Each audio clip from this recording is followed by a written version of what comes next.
Welcome to the Explainer. Today we're diving into an article that takes a really close look at the Seventh-day Adventist doctrine of the investigative judgment. It puts it side by side with the Bible and asks a pretty powerful question. Do they actually line up? All right, so here's our roadmap. First, we'll get a handle on what the doctrine actually is. Then, we'll dig into the article's counter-arguments about when judgment happens, what Christ's atonement really accomplished, and that all-important prophecy behind the 1844 date. And finally, we'll get to the article's conclusion, which is, well, it's a very strong one.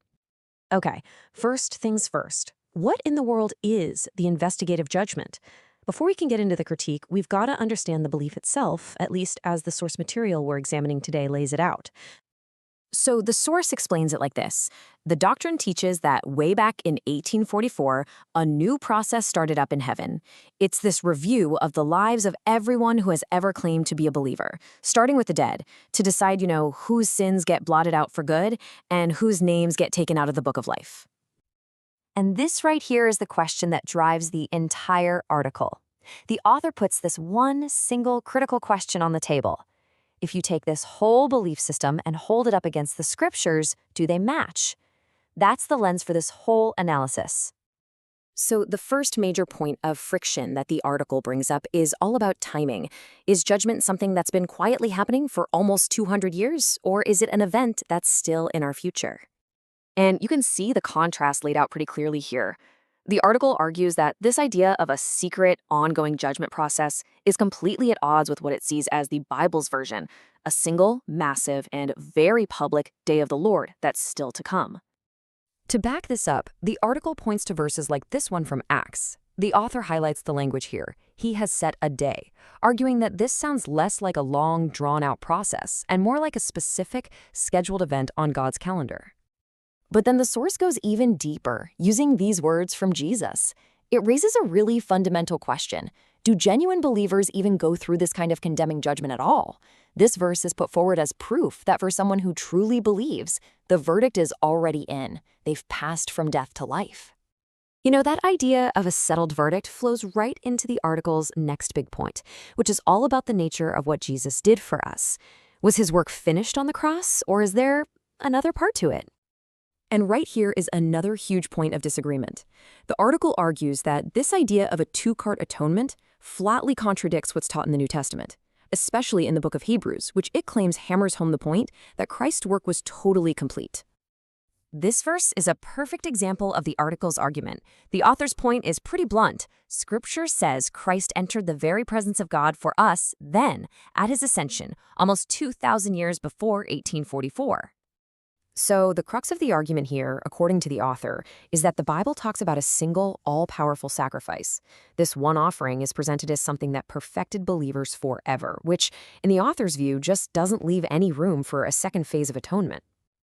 So you might be wondering, if the book of Hebrews says all that, then where on earth did the year 1844 even come from? Well, the article traces it all back to one very specific prophecy in the book of Daniel. This number is the whole ballgame, 2,300. According to the source, this number is the absolute mathematical linchpin for the entire 1844 doctrine. But how you interpret that number, well, that's where the debate gets really heated. This table lays out the different interpretations really well. On one side, you have the view of 2,300 prophetic years leading to a heavenly event in 1844. But the article argues that if you look at the context of Daniel chapter 8, it's actually talking about literal days, and it's about the earthly temple in Jerusalem, not the heavenly one. And then the author makes what they see as a killer point.